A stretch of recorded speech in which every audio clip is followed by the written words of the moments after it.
Here's how you can create virtual desktops on your MacBook, iMac or any Apple Mac devices available just like this.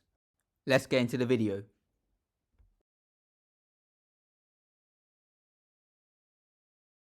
First things first, you want to click F3 on your keyboard.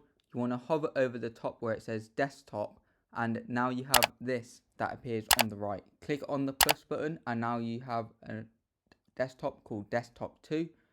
And let's just open up a Chrome browser window here just to demonstrate. So now it shows I've got two browsers open across two different virtual desktops. If I click the X button, it will both appear on the same desktop, so I'll be back onto one desktop, which is normal.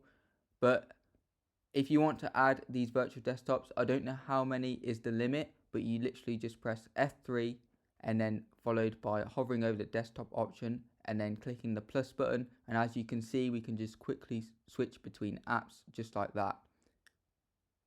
Hope you've enjoyed the video. If you have, be sure to smash that like button, subscribe, and stay tuned for more content like this coming soon. Peace.